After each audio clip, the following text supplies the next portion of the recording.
Properties. These are licensed professional realtors in Louisiana, commercial, residential, investments, whatever you choose to do. These people, whether you're buying, whether you're selling, whether you want to invest, these people are the best in the business. They really are. Tigerland Properties, mainly they work in the Boot area of Louisiana, down in South Louisiana, but truly you could not be in better hands if you're buying or selling commercial, residential, or investing than Tigerland Properties. I encourage you to call them 225-320-3004. You'll want to make sure you're in good hands with commercial, residential, real estate, or investment. And they are the best. Good morning, everybody. Welcome to For the Love of Freedom. Today is Wednesday, March 11th. It's 10 a.m. Central, and I am coming to you live on Voice of the People USA TV and radio network on Rumble, X, YouTube, and Facebook. Wherever you're watching or listening, please like it, share it, leave us comments, get involved in the chat. You can always catch us later on the audio-only podcast platforms as well. And I'm your host, Danielle Walker. And on this show, we meet people who have rejected the status quo, who've broken with convention, who've broken with the belief that the textbooks or the TV tell them the truth. And each of my guests in their own way are working to bring freedom to the world. Let me bring forward my guest today. Adam Hardage is a special operations combat vet, a former intel officer, an entrepreneur, and a truth teller. He's a husband, father, and a man of faith. He's a speaker and the author of a fantastic book that we're going to talk about today, The Alpha Blueprint, Preparing the Next Generation for an AI Future. Welcome to the show, Adam. Thanks so much for joining me. Appreciate you having me. Yeah. I'm sorry it's taken so long.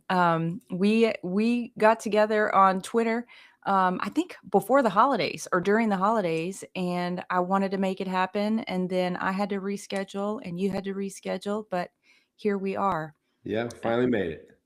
Yeah. And I think it's for a reason because we are down here in Louisiana, just starting the Louisiana legislative session, and there are a tremendous number of bills around trying to regulate AI.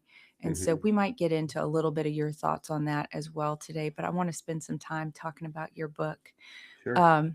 Before we get into that, I love to start out every show with a scripture just to kind of frame out where we're going. And the scripture I have for us today is James chapter 1, verse 25. And it says, "But those who set their gaze deeply into the perfecting law of liberty are fascinated by and respond to the truth they hear and are strengthened by it. They experience God's blessing in all they do." And I love that because there's a blessing in agreeing with the truth, in grabbing a hold of the truth. And I think that means that the converse must be that there's a curse that comes with believing a lie or grabbing onto a lie and making it our own. And I thought, you have such experience, and your whole career has had to have been about discernment, given the world that you come from.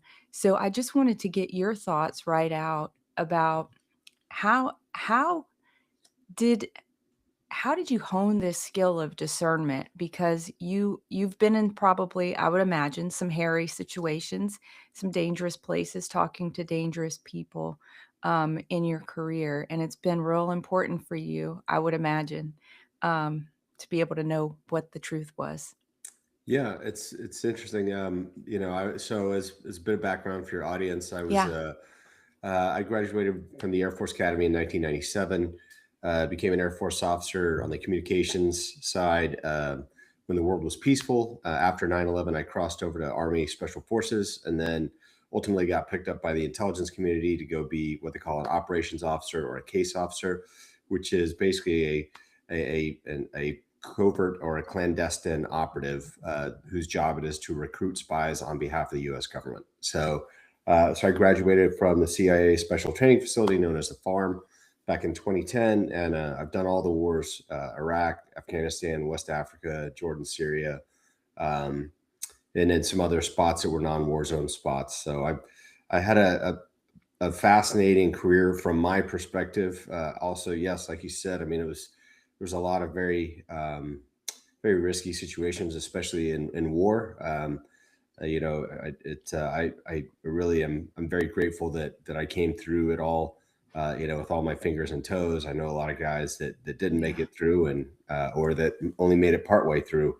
So losing limbs and eyesight and things like that, and it's really tough to see. And then especially it's it's really hard to look at now as we start to see the sort of veneer of everything crumbling. What we thought was reality in the world, 9/11 and everything else that Yeah. happened beyond that, Iraq, weapons of mass destruction, blah, blah, blah, the fall of Libya, the coup in Ukraine. I mean, on and on and on. So you asked a question about discernment, and I would say that while I think I have a pretty good handle on tactical level discernment, from knowing what room to get out of, or what situation, is putting myself in real jeopardy, versus what we all thought was the truth from a much broader perspective, from our national leaders. And Yeah. I think now the scales have kind of fallen from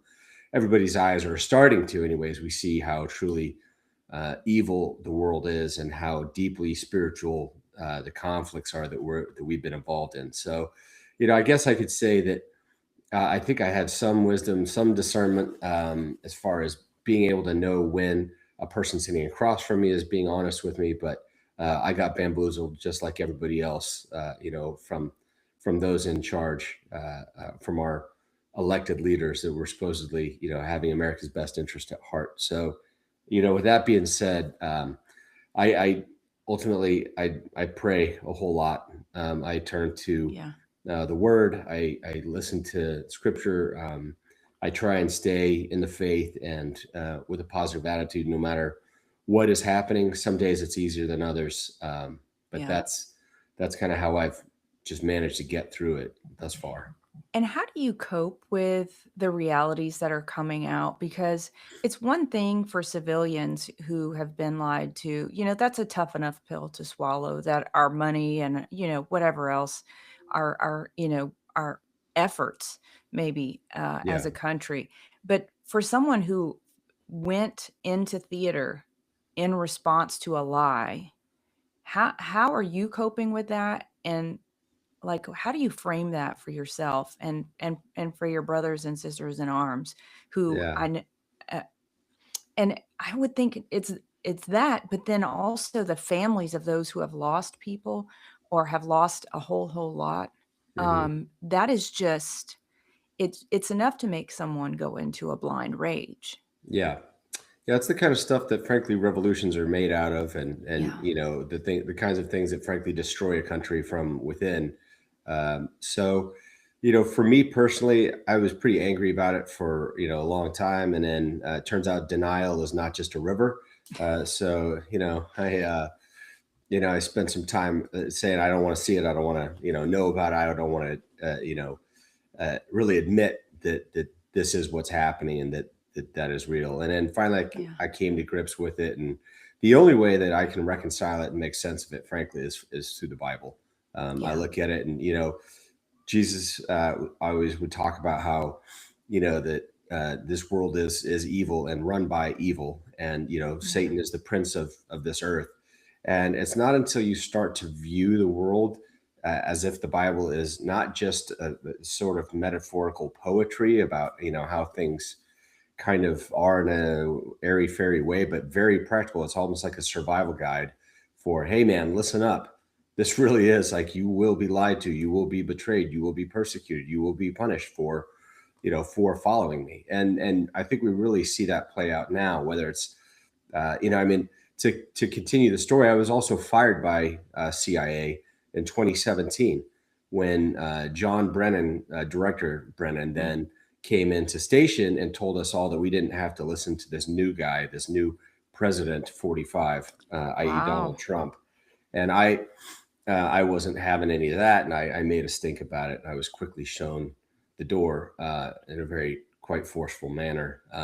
It's amazing that they can find the door for people when they want to. Yeah, yeah, it's and it's funny, as I was really one of I was a top performing operations officer. I've done some very notable things. In fact, General Flynn, who was my old boss at Defense Intelligence Agency before I went over to CIA, he wrote a very nice foreword in my book, and he talks about, he alludes to some things. He doesn't get into detail. Obviously, most of this stuff is it'll be classified for, until I'm dead. And really, when I say that, I just mean the sources and methods aspect of things. So people say, oh, how do you talk so openly about your career? And I'm like, well, I can talk about just about anything in my career. I just can't talk about who and what, this person at this place doing this thing. So we just keep those details close hold. But I will say, it was interesting because he got removed as the national security advisor when the FBI basically set him up for a fall right about the same time that I got relieved at the agency. And then I started a telehealth company of all things, ironically, in 2017. And we were very quick to become sort of the golden boys. We won, my business partners and I, we won a dozen defense contracts in a matter of 2 years, 6 of which are very special research and development, small business contracts, which still hold value today, even though this is where it gets ridiculous. So we had gotten all the way to where we basically had what they call a program of record, which is a very big deal. That's like a congressionally mandated, authorized, funded program. It was worth about $100 million. And so, of course, we were all feeling like we're on top of the world. We got the tiger by the tail, and we're thinking that we're big shots and stuff.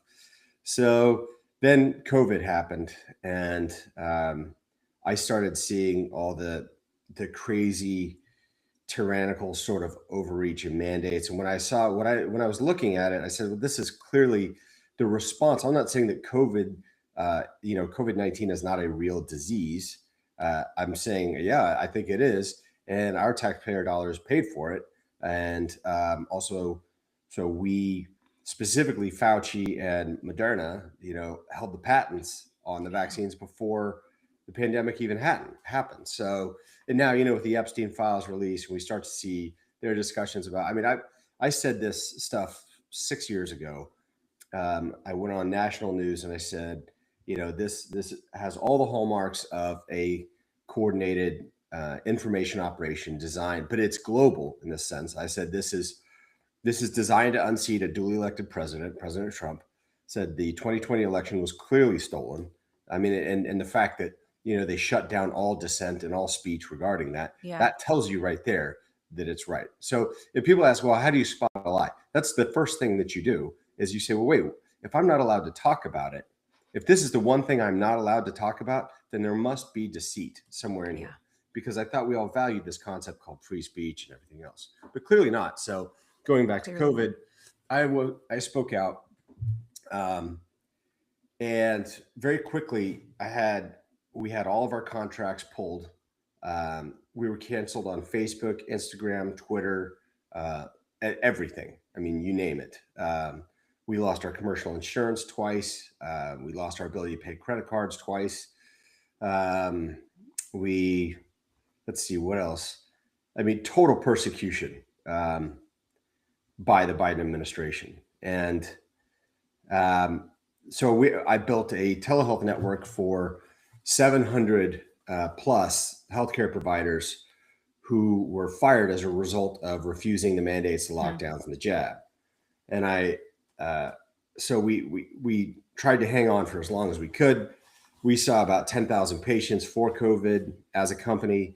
And interestingly, not one of our patients, not one, ended up in the hospital, the ER, in the ICU, or on a ventilator. And no one died from our treatment protocols, which of course were ivermectin, hydroxychloroquine, and multivitamins. And so we got a threat of a lawsuit from the FDA because we were supporting the use of ivermectin in treatment. And so I wrote back to the FDA and I said, basically, up yours, sue us, because we know that discovery goes both ways and we don't have anything to hide, but we know that you do. So I invite a lawsuit. They were just trying to bully us around a little bit. So anyway, so I lost my government career. I lost my company. I was put massively in debt, and also then found out I'd been fighting for a lie or a series of lies under a series of administrations. So you want to talk about, you know, Joseph in the many colored robes, No kidding. total betrayal. I was in the pit for years, man. Like probably the last 5 years has been really, really, really tough. And the only way I've, reconciled it and not gone crazy is through the word and Yeah. through total surrender and understanding that God is setting me up for something, to use me and my experience and whatever else. Otherwise, if that's not the case, then this whole thing is just a waste of time and waste of space, and we may as well all check out right now. So Yeah. that's just that's how resigned I am to the whole thing, and it's just going to be whatever it's going to be at the end of the Did day. you it's not gonna it's definitely not for nothing. And you know that, and I know that, but it's a tough. I can't. There's no overstating what you've been through either. The vectors of attack from the federal government against your company, what were they? I mean, it sounds like they're they definitely the FDA, but they also, we know, outsourced their instructions to social media. We Yeah, know they outsourced correct. their instructions to big banks. Yep. Do you think we're going to see any justice for those? We got the Twitter files a couple years ago. No, It felt like nothing. It felt like an absolute there will nothing be no burger. accountability of any kind. There won't even be accountability for the people in the Epstein files. You don't There think won't so? there won't be um, there will not be accountability. I firmly believe that. I Wow. think it's you got even I saw the White House posted something the other day on social media. So yeah, you asked about vectors of attack, and I'll just tell you, yes, Yeah, social sorry. media definitely won. IRS withheld $50,000 that they owed our company Oh my for over, gosh. I think, 3 years. Um, they try and hurt you in just any way that they can. So they canceled our contracts. That was the biggest one, $100 million canceled program of record just for speaking out. Um, Facebook was using a company still does, using a company called Legit Script, which is supposed to verify, healthcare providers that they're licensed and whatever else, but it's Okay. not. It's a political arm, and so they canceled us from being able to run ads on any kind of social platform. Like for example, we made a company movie, like talking about our services and our that we're going to build Noah's Ark for medicine and our all the great things we're doing trying to save the country. And I mean, I still can't even post that on YouTube. So it's on Rumble, but that's the only place that you can see it. I That's mean, insane. so social media is one. Using all the levers of power is another one. The banks certainly is one. You know, it it was I mean just complete tyrannical censorship, and I certainly it's not something that I ever fought for, and I will fight against it. Until until my breath is no longer in my lungs. So I think when you're dealing, we're lucky that that's all that it was, though. You've got jailed January 6th protesters Yeah. and stuff that were never charged with a crime. That so no justice whatsoever for those on the right, um, or I shouldn't even say maybe the right. I should say for those who are believers, frankly. Yeah. Because I think that's really what it comes down to at this point. We're in a world where it's believers versus non-believers. is Or at as least simple as that. believers versus evil, right? I think Yeah, there's some people there in the middle that just haven't crossed over yet. yeah. But was It's it it's it, and it's tough. I mean, I think we're lucky that it hasn't gone kinetic yet, to where you have some sort of total collapse of societal order. I do see that within the realm of possibility. I certainly am not a cheerleader for it. I hope it doesn't yeah. happen, but I do see that as a possibility.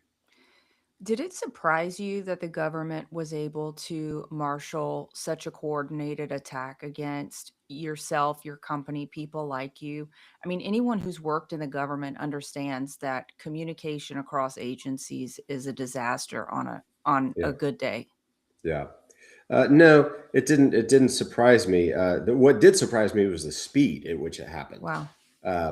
And you know, it's interesting. Like, and I talk about this a bit in the book as well. But you know, there's one of the things that blew my mind was how fast reality shifted. So, like, entire interviews that I had done online were gone. You know, scrubbed from the internet. It was like it was like in George Orwell's 1984, you know, and we got memory hold, basically, is what it is. And if any of your audience has not read 1984 by Orwell, it's a must read. In fact, it's listed as a must read in my book. It's Yeah.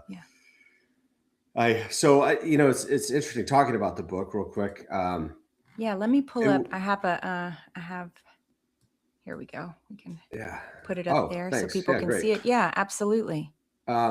So yeah, and by the way, it's available on Amazon. We've hit the #1 bestseller list in several categories a few times.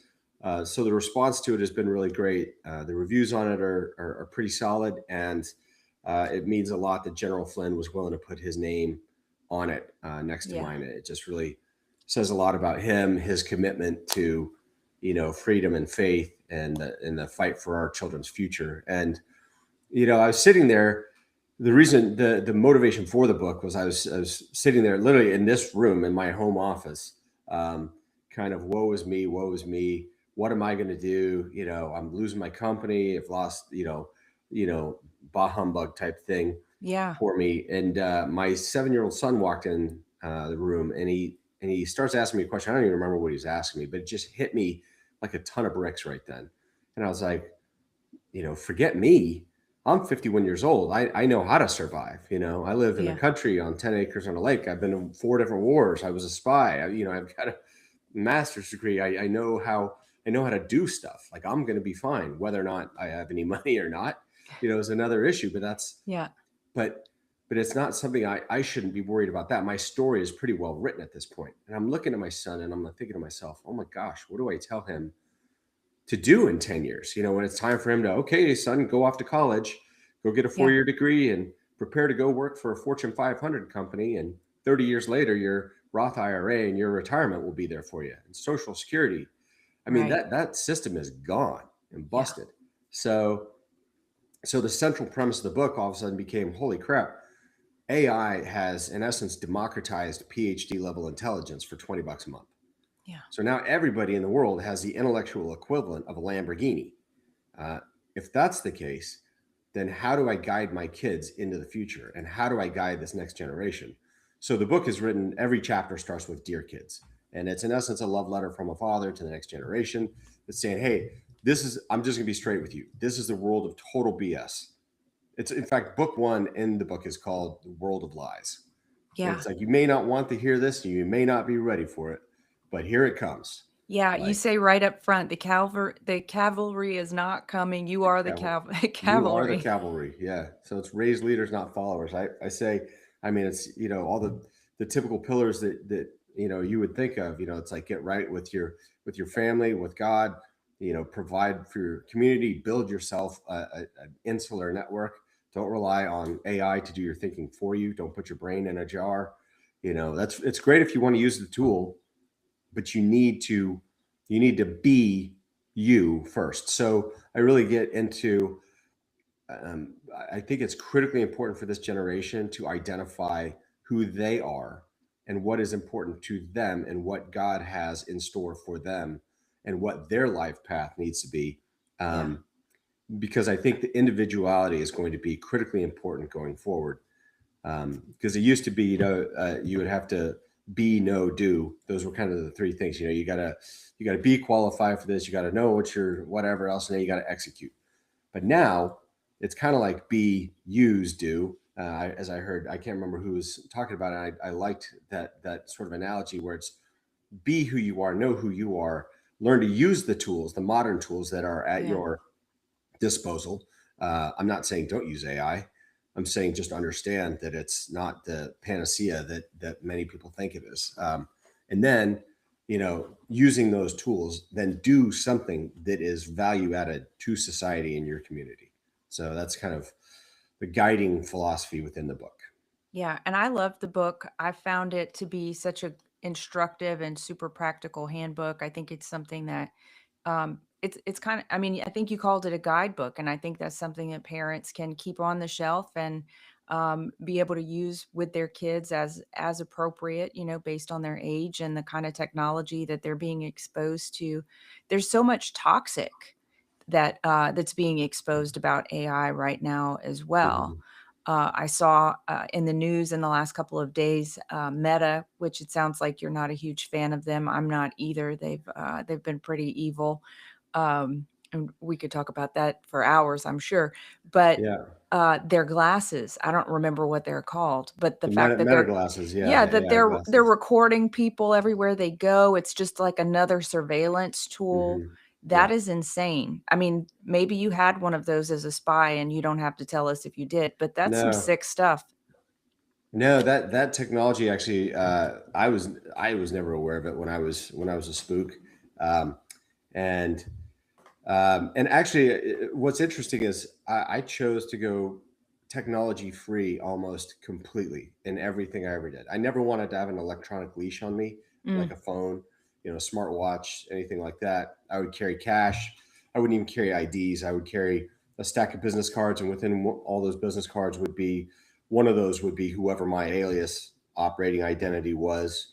So I mean, as I always said, it's like a clandestine operation should be like a marital affair. It should be like an extramarital affair. Like if hmm. you got caught, you're doing something wrong. So Yeah. people are like, wow, that's a really crass analogy, isn't it? And I'm like, yes, it is, but it's espionage. Yeah. It's deadly serious. It's the one crime in the world that is punishable. It is universally punishable by capital punishment, meaning, Yeah. you can be killed in any country for whether you are committing treason against your own country or if you're in this case, like the operator who is paying somebody to commit treason against their own country. So, deadly serious stuff. But I always chose to go technology free, and I think that really played for me. Although I do think that if we had something like the Meta glasses, I would imagine that would be an incredibly useful tool. In fact, I have an app that not an app. I have an AI platform that I'm actually working on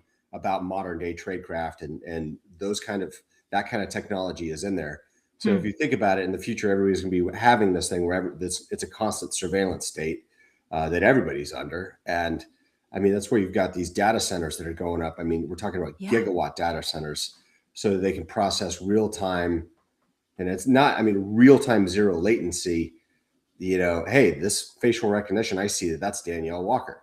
You know, you walk into a room and it tells you, oh, there's your target, there's the person, and oh, by the way, and it pops up on your glasses and it also says, based on everything that I know about this person, you might want to try this opening line when you go meet them, or Isn't that so sick? it's I mean, crazy. I'm from a small town and I went to LSU so I could be anonymous for a change, Yeah, like there's something about you wanting a little bit of anonymity in your life where people don't know everything about you.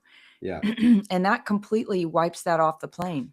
Yeah, we are pretty much gone from that world at this point.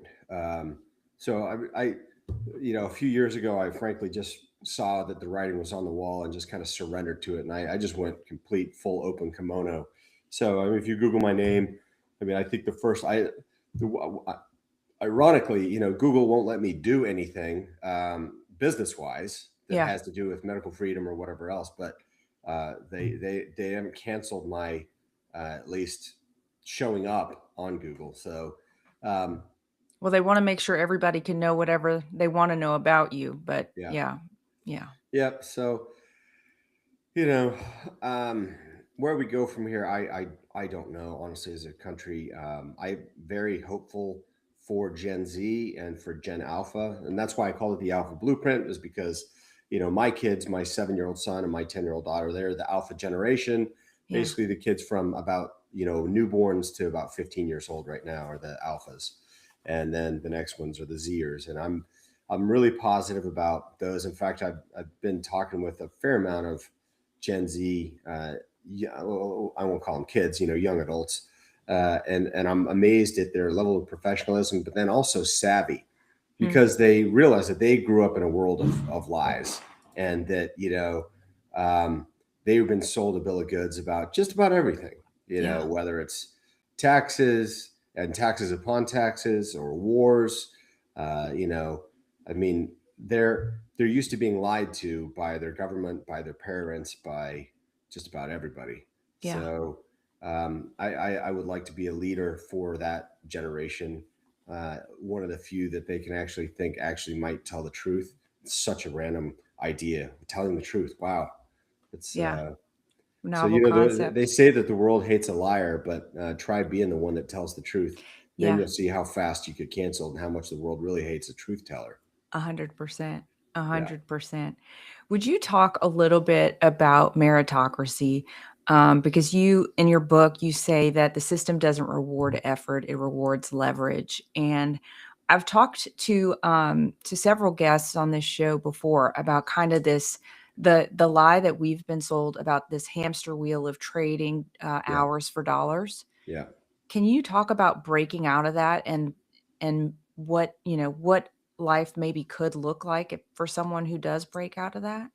Yeah, to a certain extent, I can. I'm not sure I'm an expert on it, because I haven't even come through it fully myself yet. And I tend to try and speak from a position of authority and experience rather than speculation.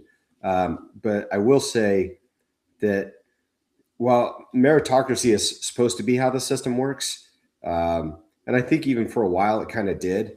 I think the system really did kind of work for the boomer generation, for my parents, for a while, and for a good amount of them, they had a good, they had a peaceful world, other than, the Vietnam War, but and that was, that didn't affect more than about 1% of the population, other than everybody getting really upset about it, and for good reason, because I mean, oh my gosh, let's go back, let's crack open more conspiracy theories, but in the interest of time, we'll move on from that.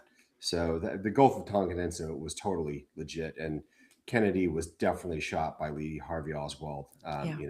So anyway, but we won't. Great poker face. Yeah. So I don't buy any of that. I don't know many people who do anymore. So, but back to meritocracy.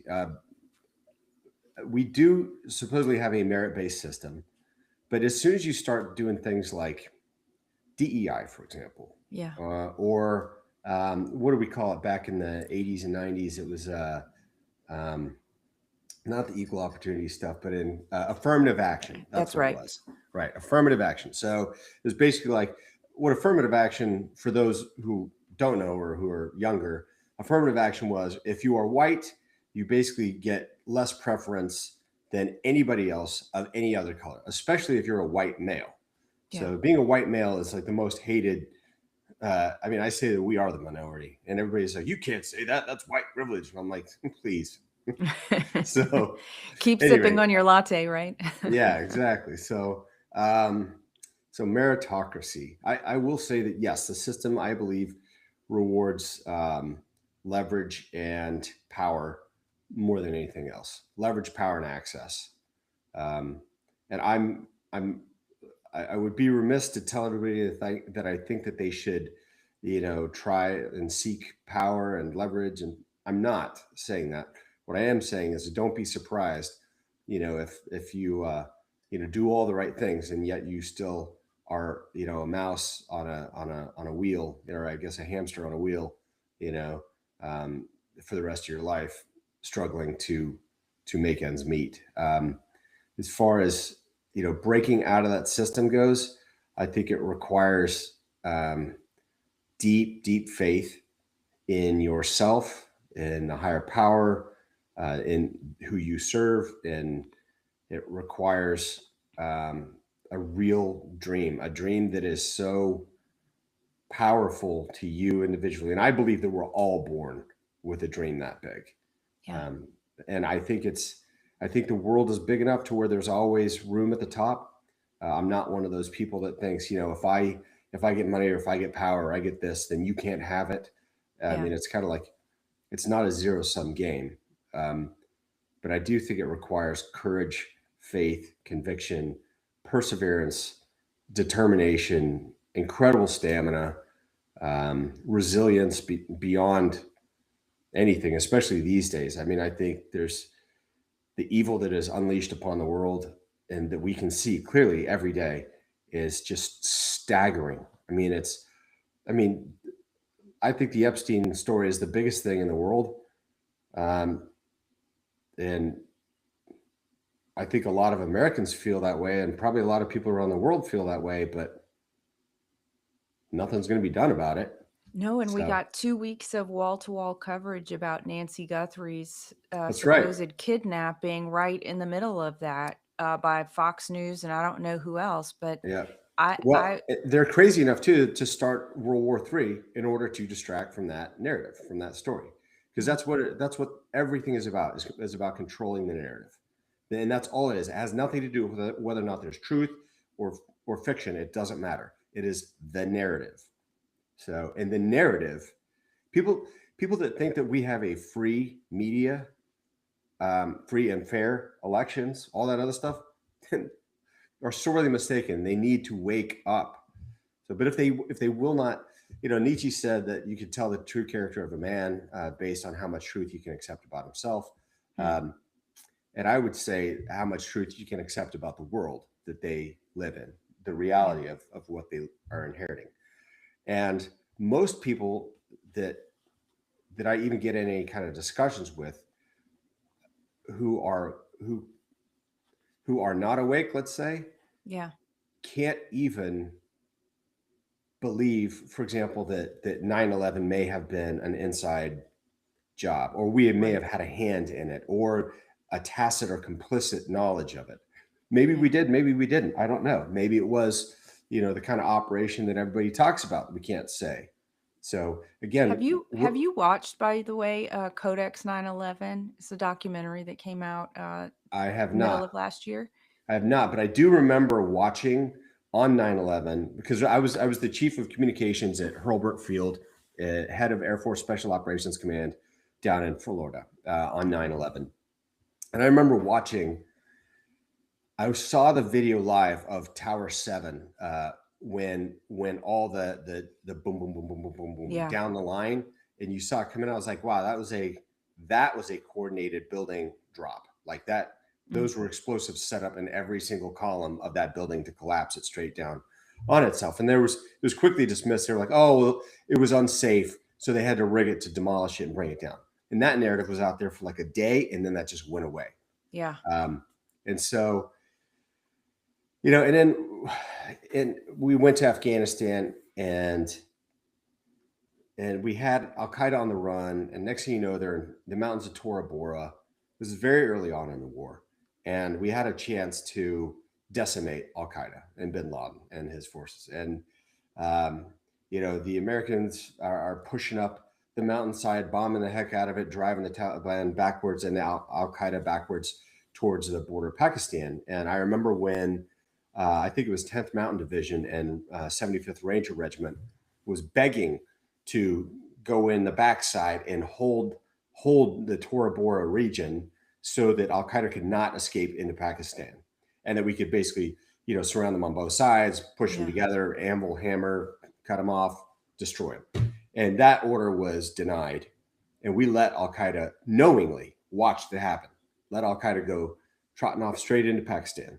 Um, and then you start hearing the drum beats of war for Iraq. And all of a sudden, there's Saddam's got WMD in Iraq.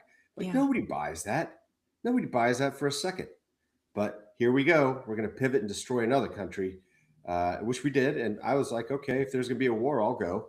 I don't buy it. I don't think we should be doing it, but I'll still participate. So, which, judge me for that or not. I don't know. I was a warrior. Warriors do what warriors do. That's right. So I was trying to do it on the side of right. Not 100% sure that we were the good guys in that one. We certainly created a lot of problems for a lot of people, not just in Iraq, but I mean the rest of the region. Total And destabilization. and when you're telling that story, my first reaction was, why even train warriors if you're not going to let them do their job? And I guess that's where we ultimately got to, right? When they were letting the men in dresses run the DOD a couple years ago. Yeah. That's really where we got to ultimately. They just Yeah, that couldn't was do it. tough. Yeah, that's sick. It's Yeah. totally sick. Yeah, there's just a complete collapse of moral courage, and um, and I've seen that at the highest levels within the military, the Pentagon, the deep state, the government, the intelligence community, all of it, because most people operate from a basis of fear. Yeah. So fear of losing their job, fear of getting demoted, fear of this, fear of that, um, including the senior leadership. So it is an incredibly toxic environment when you have senior leaders who do not have the moral courage to deal in truth, and most people do not. So you asked a question earlier uh, about like how the government could get so many people to go along with, for example, the COVID narrative. Yeah. Well, it's not difficult, because all you have to do is put out a narrative, and then, as Goebbels said, you tell a lie big enough and long enough, and everybody's going to believe it. And frankly, Yeah. most people, the majority of people, do not have the ability, the ability to say no, to think critically, to be one that says, this doesn't seem like it makes sense. I'm going to call BS on it. Yeah. More than 80% of the population are truly just sheep that will, happily run off the cliff to their own demise. So It's true. it's hard not to be cynical on the world. It's also hard to know where your place is in the world these days. I don't have a lot of answers, so I open the book like all the time. Well, if you're people that are wondering, it's the Bible. So Yeah, it is. I was working at Pfizer in New York when COVID hit, and I saw what it was like to see the lie permeate this monstrosity of an organization yeah, and just get people to drink their own Kool-Aid. yeah, And one thing that really shocked me by it, I was shocked by, was okay. I was not that high on the totem pole, but I knew people who were, and my bosses were high on the totem pole. So I asked a guy who was a reasonable person, uh, what do they say about us behind our backs? Like whenever the doors are closed, are they laughing at us about this whole COVID narrative? Or mhm, do they drink their own Kool-Aid? Do they really believe the lies that they've told? And he was like, it's the most shocking thing you'd imagine. They literally believe their own lies. yeah, And that just blew me away. yeah, But I guess there is that mechanism in our brains that if you hear something, it's a confirmation bias, I guess. It's yeah, also probably a soul thing where you want to believe what you're telling people, whether it's the truth or not. yeah. That is, it's amazing to see, and it's disheartening to see. And you can watch it. It's like, especially if there's a group, if somebody picks a narrative that is a known lie, and everybody knows it's a lie, Yeah. if they say it, and there's one other person in the group that nods along with it and says, okay, I'll follow him. Yes, yes. The entire group will go along with it.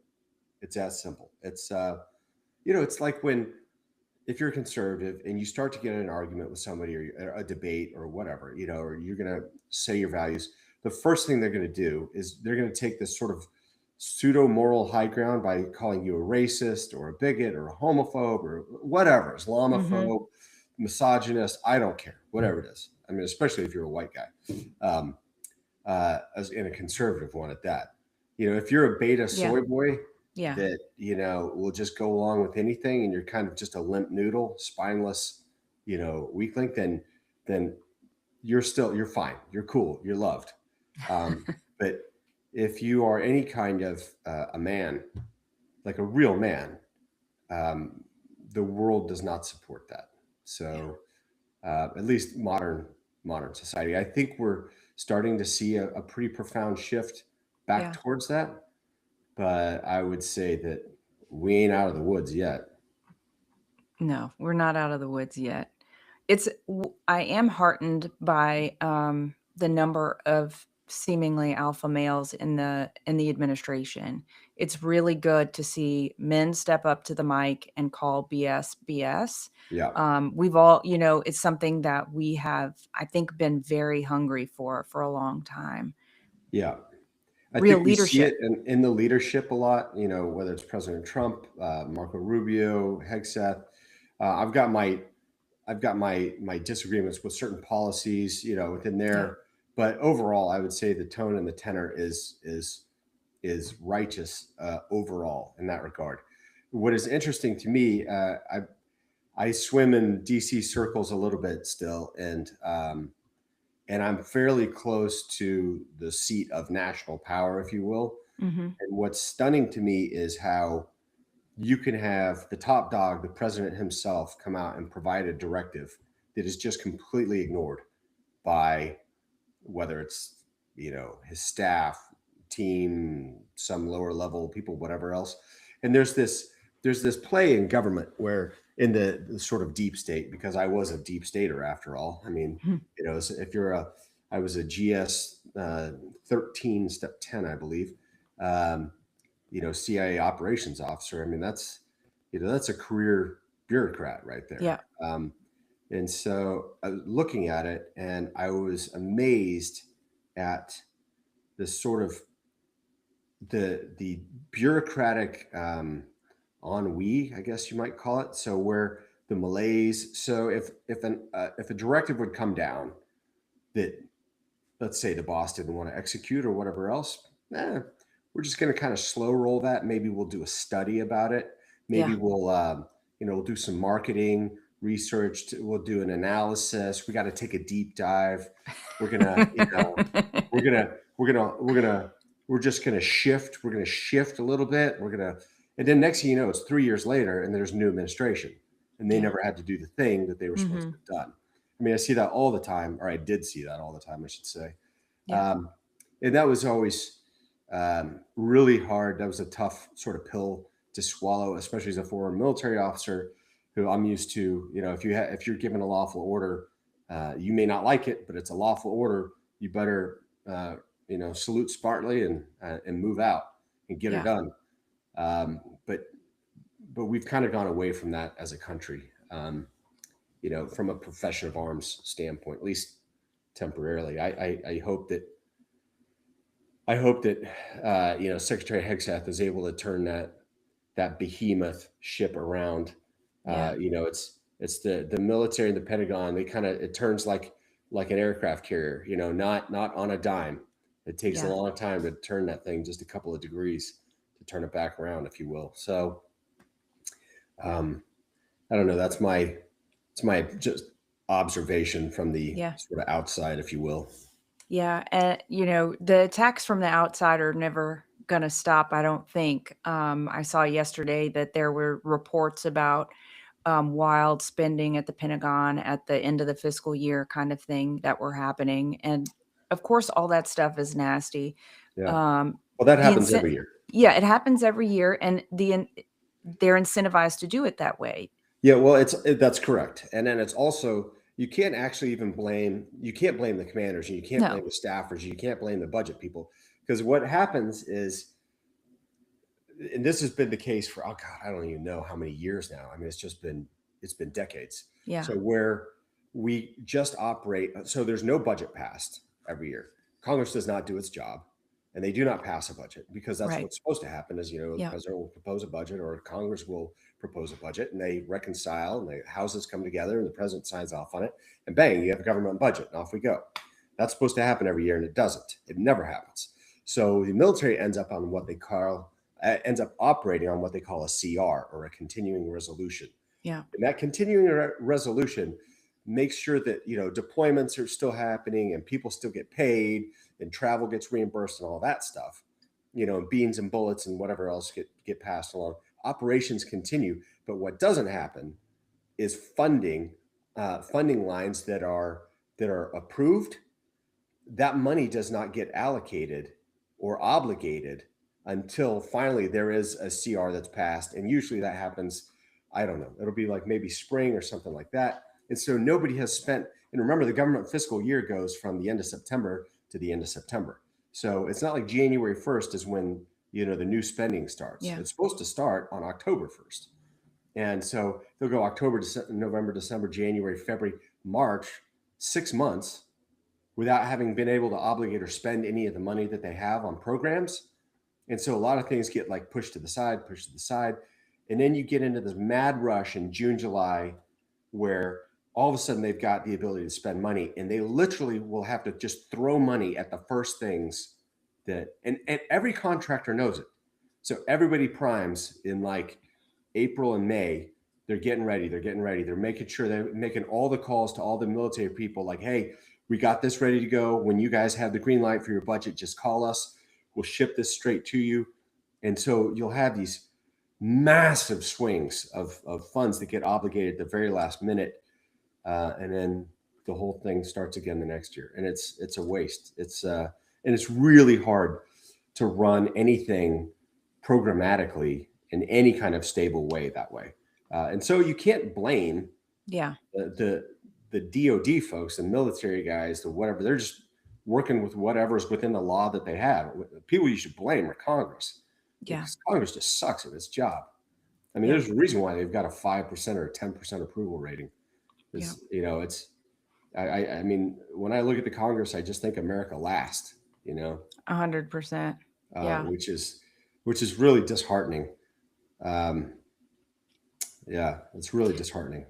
On a positive note, I saw some reports from John Solomon last night, one about Maricopa County, and the fact that they were not uncovering 2020 fraud in Maricopa, but 2024 fraud, including potential evidence of foreign interference.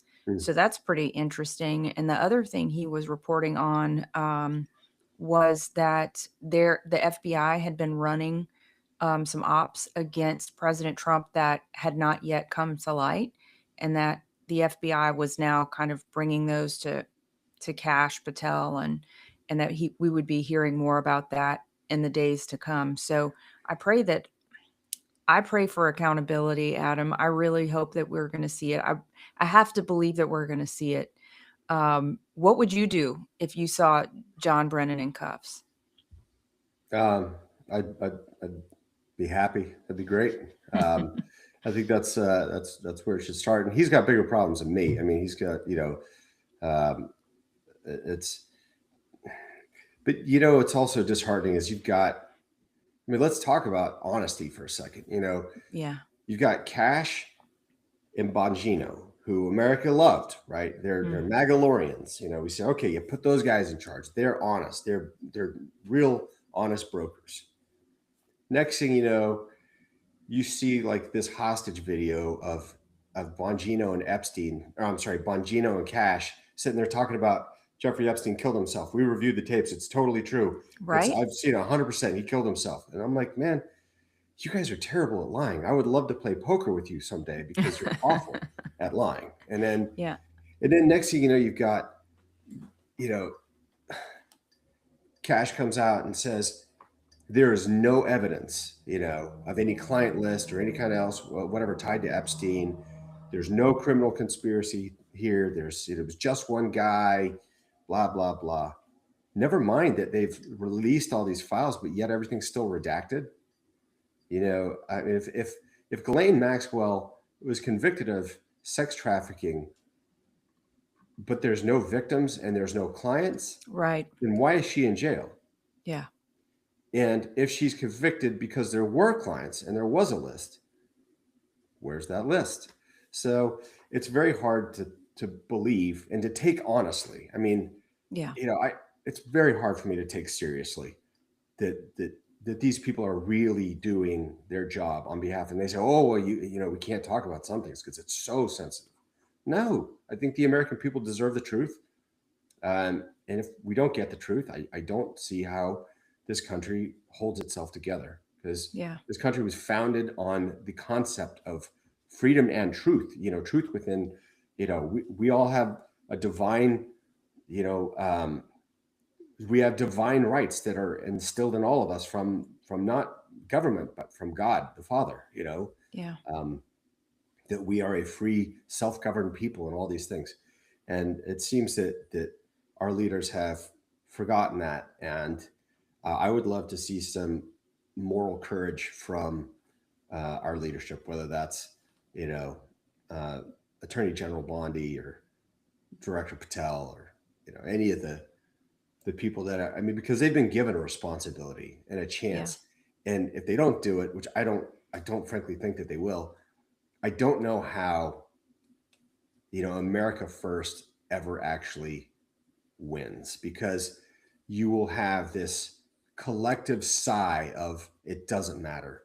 I'm not even going to go to the polls, Yeah. because it doesn't matter who's in charge.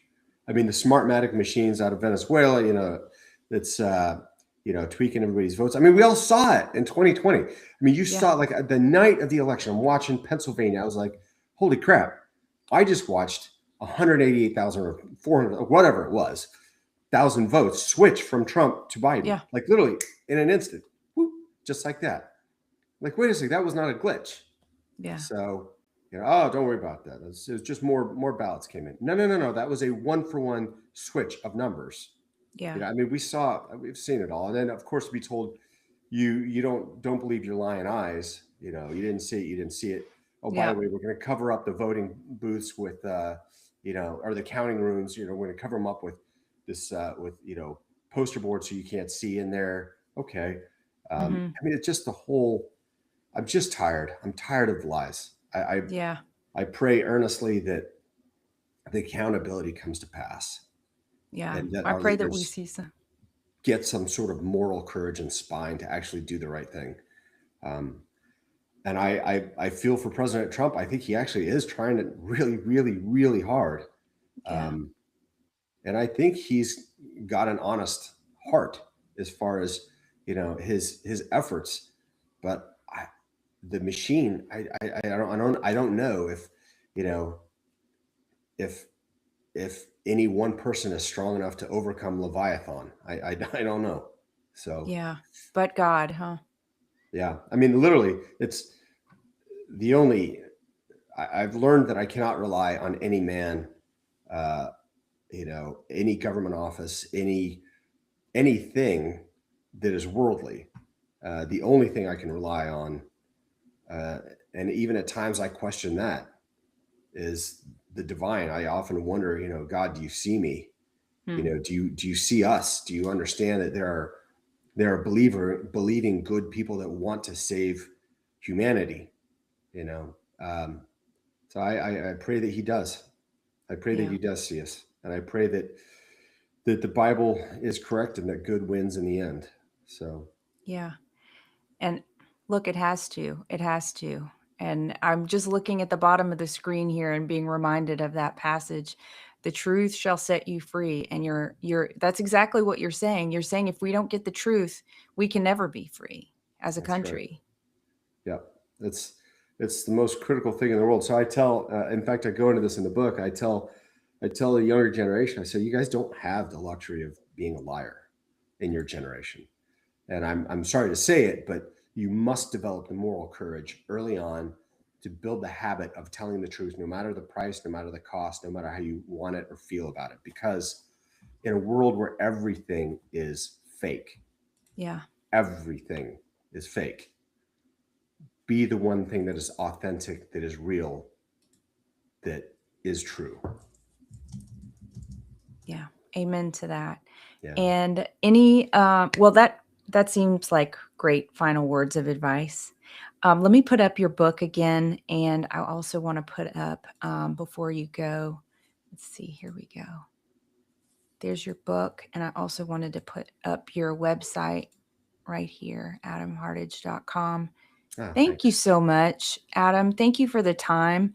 I know that it's clear that there has been an all-out assault on the truth, and you have been, your business and your career has been collateral damage of that.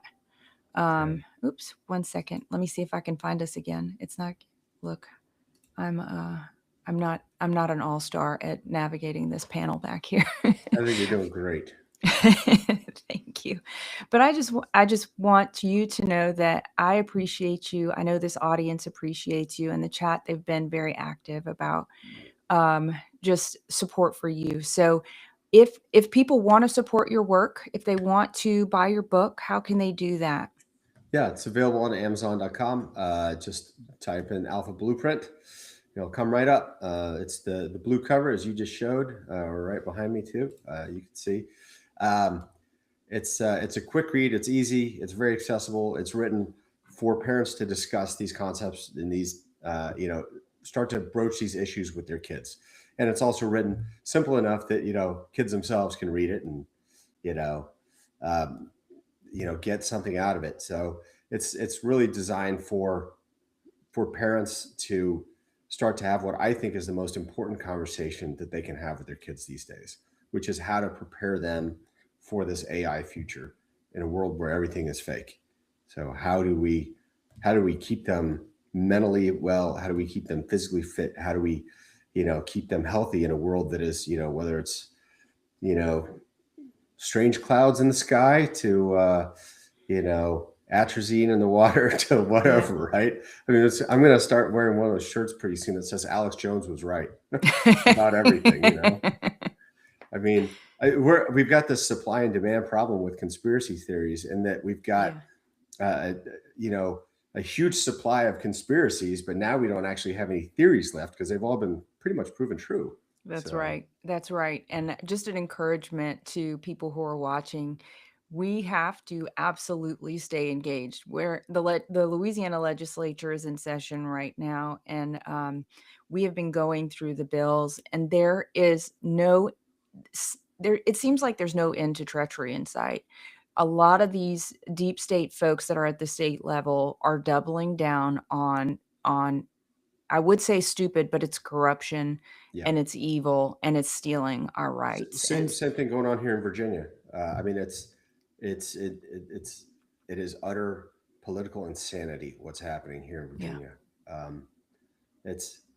God help us all. Honestly, it's time to get yourselves right with your families, with the Lord. It is a time of reckoning. So yeah, it is.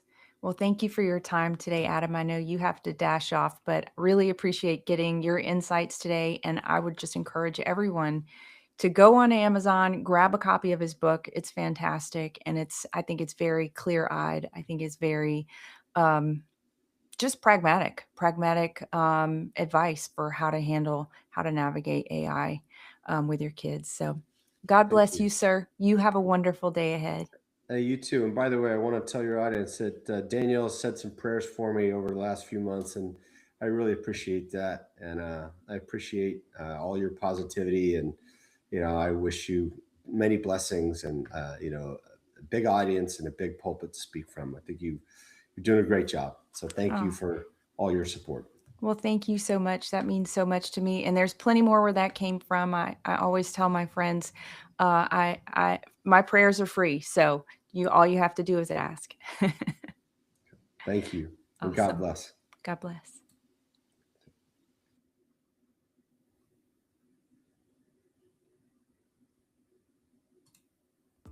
Blanco Brothers has been in business in Louisiana for about 30 years now. I have personal experience with this company, and I know others who have as well. If you have a business or a home and you've got roofing, gutter, sheet metal issues at all, one number you need to know, and that's Blanco Brothers Construction. He will treat you right financially, and he will take very good care of you with regard to the quality of the service that he provides. I cannot recommend Blanco Brothers Construction more highly enough. Memorize the number 225-226-4222. Blanco Brothers Construction, the very best in the business. Fuego, it's just unbelievable. Whether it's the flame grilled carne asada or a signature mango margarita, I had one of those too. They're serving up a literal feast of freedom at Calle Fuego. It's just extraordinary. I love the owners, Andres and Jose. They run such a great restaurant. The service is extraordinary. The atmosphere is great. So if you're in Pineville in the Alexandria area or passing through, or if you live there, go to Calle Fuego and tell them the State of Freedom sent you. Thanks for joining me today on For the Love of Freedom. It is an honor and a true privilege to get to spend some time with you. If you're looking for other episodes of this show, you can find them on all of the State of Freedom platforms. And a reminder that this show is live on Wednesdays at 10 a.m. Central. God bless.